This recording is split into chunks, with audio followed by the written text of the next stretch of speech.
দীর্ঘ ৬ দশকের নীরবতা ভেঙে আবারও বিশ্বমঞ্চে প্রতিধ্বনিত হতে যাচ্ছে সিরিয়ার কণ্ঠস্বর। দীর্ঘ ৫৮ বছর পর প্রথমবারের মতো জাতিসংঘ সাধারণ অধিবেশনে সরাসরি অংশ নিতে যাচ্ছেন সিরিয়ার প্রেসিডেন্ট।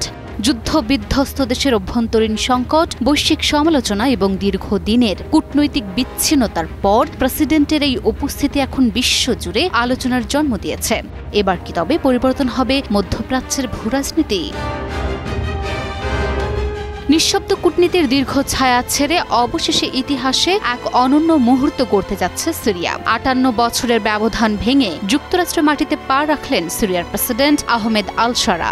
জাতিসংঘ সাধারণ পরিষদের ৮০তম অধিবেশনে অংশ নিতে তিনি ওয়াশিংটনে পৌঁছেছেন। সিরিয়া টিভির বরাতে জানা গেছে, ১৯৬৭ সালের আরব ইসরায়েল যুদ্ধের পর এই প্রথম সিরিয়ান শীর্ষ নেতা জাতিসংঘ সাধারণ অধিবেশনে এলেন। মধ্যপ্রাচ্যের উত্তাল কূটনীতির পটভূমিতে প্রেসিডেন্ট শারার এই সফর বিশ্ব রাজনীতিতে নতুন সম্ভাবনার দ্বার খুলে দিতে পারে বলেই মনে করছেন বিশ্লেষকরা। এদিকে প্রেসিডেন্টের এই সফরে নতুন করে আলোচনায় উঠে এসেছে মধ্যপ্রাচ্য আমেরিকা সম্পর্কের জটিল সমীকরণ। কারণ সিরিয়ার প্রেসিডেন্ট আল শারা যুক্তরাষ্ট্র সফরে এসে তুলে দিচ্ছেন নতুন এক সম্ভাবনার দরজা। সিরিয়া টিভি জানিয়েছে, ৪ জন সিনিয়র মন্ত্রীকে সঙ্গে নিয়ে এই সফর কেবল আনুষ্ঠানিকতা নয়, বরং ওয়াশিংটনের সঙ্গে দীর্ঘদিনের জমাট কূটনৈতিক বরফ গলানোর এক বিরল সুযোগ। আমি বুঝি নির্মাণের শিল্প, সালাম স্টিল বোঝে ডিউরেবিলিটি। সালাম স্টিল, মোস্ট ডিউরেবল স্টিল। ২৪শে সেপ্টেম্বর জাতিসংঘের সাধারণ পরিষদে আল শারা ভাষণ দেবেন। আর ঠিক সেই সময়ই গুঞ্জন উঠছে আল শারার সাথে মার্কিন প্রেসিডেন্ট ডোনাল্ড ট্রাম্পের হতে পারে এক উচ্চ পর্যায়ের বৈঠক।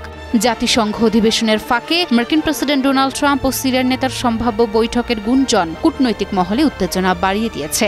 আলোচনা হতে পারে দুই দেশের মধ্যে পুনরায় দূতাবাস খোলার মতো গুরুত্বপূর্ণ ইস্যু নিয়ে।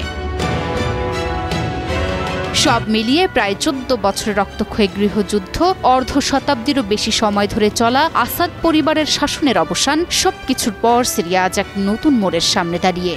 গত বছরের ডিসেম্বরে ক্ষমতা দখলকারী শারা নেতৃত্বাধীন জোট এবার প্রথমবারের মতো জাতিসংঘের সাধারণ পরিষদে অংশ নিচ্ছে। ১৯৬৭ সালের পর এই প্রথম কোনো সিরীয় নেতা জাতিসংঘে বক্তব্য রাখতে চলেছেন। সর্বশেষ সেই মঞ্চে দাঁড়িয়েছিলেন তৎকালীন প্রেসিডেন্ট নুরুদ্দিন আল আতাসি। যুদ্ধ, সংকট আর নিষেধাজ্ঞার দীর্ঘ অধ্যায় পেরিয়ে শারার ভাষণ কি বার্তা বয়ে আনবে সেদিকেই তাকিয়ে এখন পুরো বিশ্ব। Desk report, news 24।